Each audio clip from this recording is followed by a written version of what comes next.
wild, soft summer darkness, how many and many a night we two, together, sat in the park and watched the Hudson wearing her lights like golden spangles glinting on black satin. The rail along the curving pathway was low in a happy place to let us cross, and down the hill a tree that dripped with bloom sheltered us while your kisses and the flowers, falling, tangled my hair.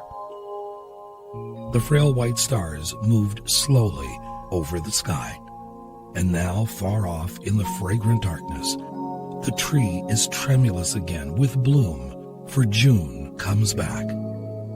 Tonight, what girl dreamily before her mirror shakes from her hair this year's blossoms, clinging in its coils? Summer Night, Riverside by Sarah Teasdale. You will forget this, but you can't help but remember the heartbeat of the internet.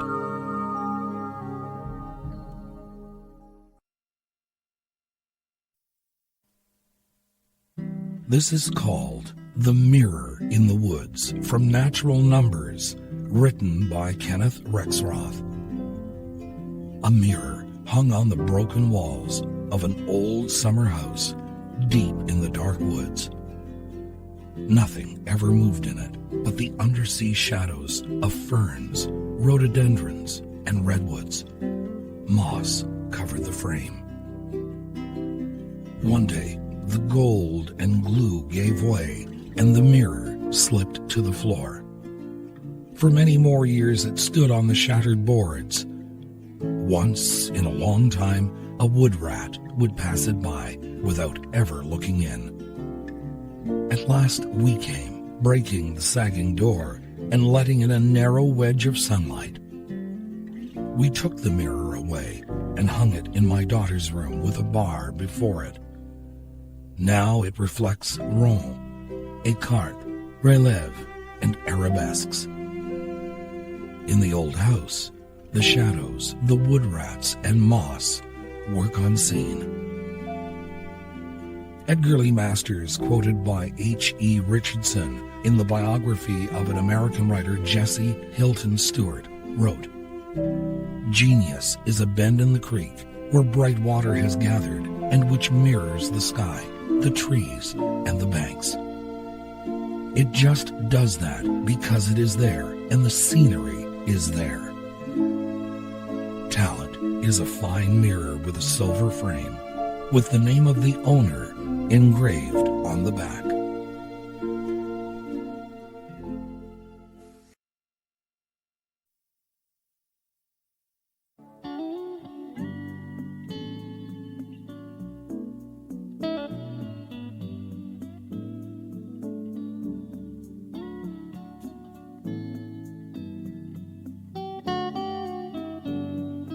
"Here is the mirror of Galadriel," she said. "I have brought you here so that you may look in it, if you will." An excerpt from Lord of the Rings by J.R.R. Tolkien. You might remember Frodo carefully peering down into the waters for a glimpse of what lay before him and his fellowship on the road to Mordor. What he saw startled him as he watched bits and pieces of an incoherent future floating before his eyes. Even the keeper of the mirror lusted after the ring and threatened him. She changed right before his eyes. No wonder it was so tempting for Bilbo and Frodo Baggins to slip the ring on their fingers and simply disappear. Ken Keyes Jr. from Handbook to Higher Consciousness repeated some Yiddish wisdom when he wrote, "A loving person lives in a loving world. A hostile person lives in a hostile world. Every person you meet is your mirror." As I said in my last program, no one has magic mirrors like Snow White and the elves of Middle-earth, but we do mirror the world around us.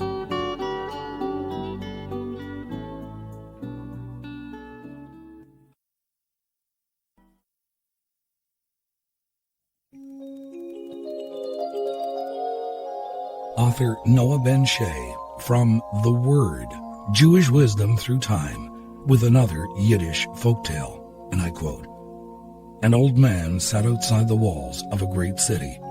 When travelers approached, they would ask him, 'What kind of people live here?' And the old man would answer, 'What kind of people lived in the place where you came from?' If the travelers answered, 'Only bad people lived in the place where we came from,' then the old man would reply, 'Continue on. You will only find bad people here.' But if the travelers answered, 'Only good people lived in the place where we came from,' then the old man would say, 'Enter, for here too you will find only good people.'"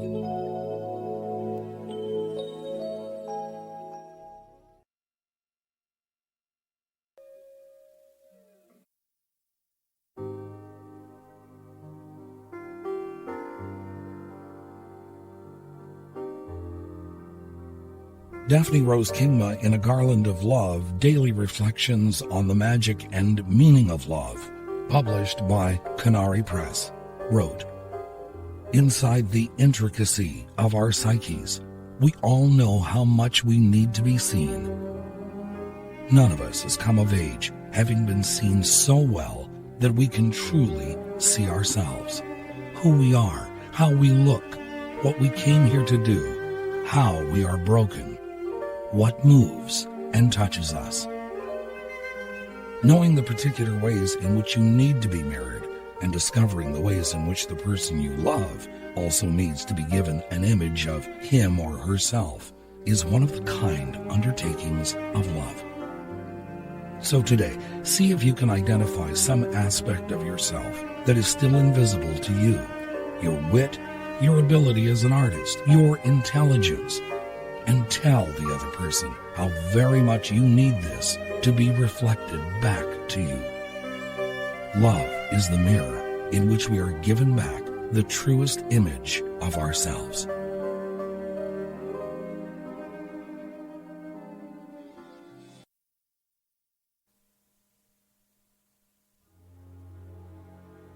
Being like a mirror, you can reflect many things, both good and bad. You have the free will to decide what path you will choose, because the most important reflections consist of life's little lessons.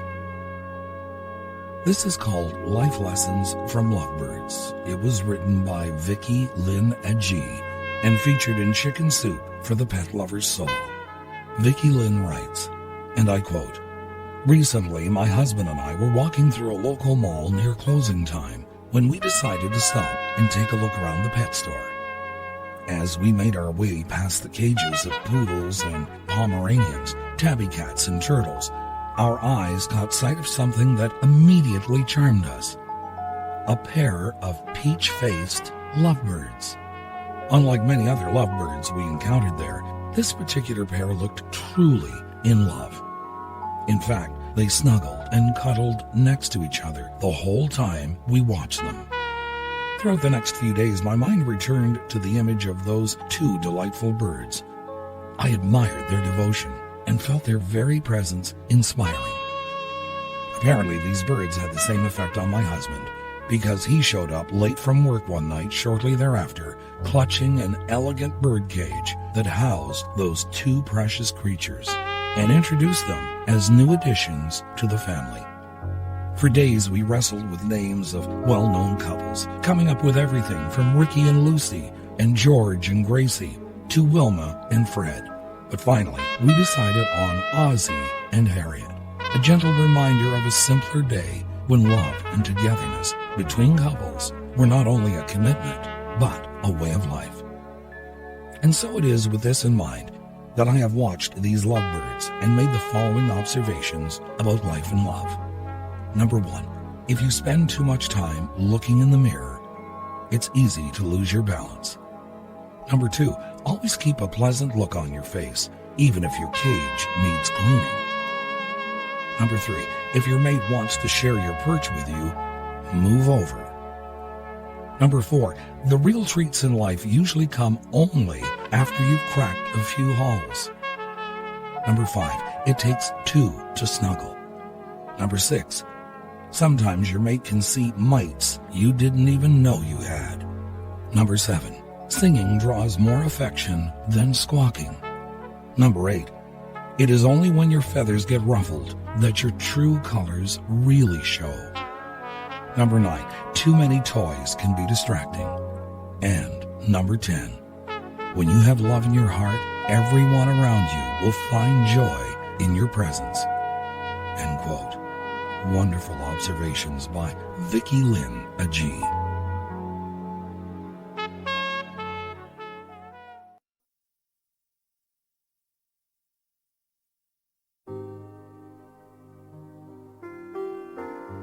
This is called living and giving.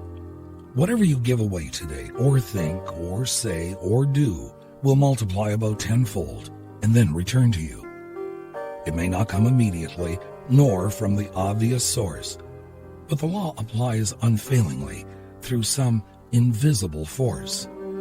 Whatever you feel about another, be it love or hate or passion, will surely bounce right back to you in some clear or secret fashion. If you speak about some person, a word of praise or two, tens of other people will speak kind words of you. Our thoughts are broadcasts of the soul, not secrets of the brain. Kind ones bring us happiness, petty ones, untold pain. Giving works as surely as reflections in a mirror. If hate you send, hate you'll get back. But loving brings love nearer. Remember, as you start this day and duty crowds your mind, that kindness comes so quickly back to those who first are kind. Let that thought and this one direct us through each day. The only things we ever keep are the things we give away.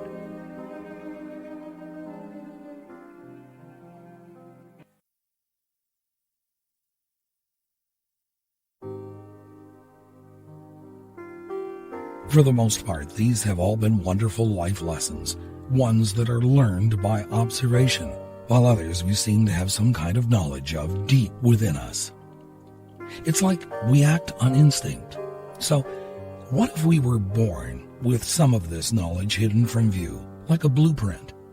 It could be similar to DNA in the sense that this knowledge makes us who we are, makes us the unique individuals that we are. Life experiences may unlock the knowledge over time. It's like we were given this blueprint before we were born, but it remains hidden away until needed. Now I want you to consider this while you listen to this last writing. This is called The 10 Rules for Being Human, from a book by Cherie Carter Scott. And I quote, Number 1, you will receive a body. You may like it, hate it, but it will be yours for the entire period this time around. You will learn lessons.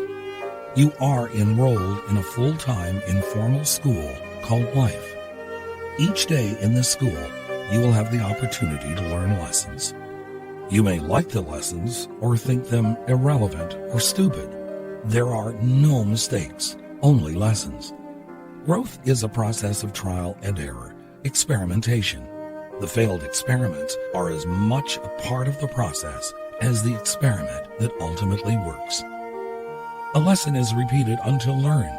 A lesson will be presented to you in various forms until you have learned it. When you have learned it, you can go on to the next lesson.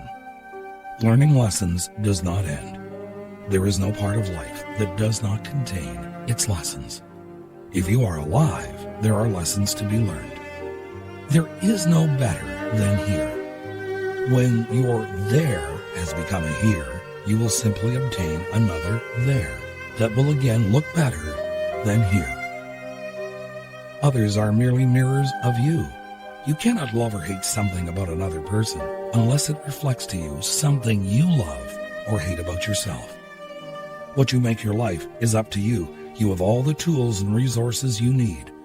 What you do with them is up to you. The choice is yours.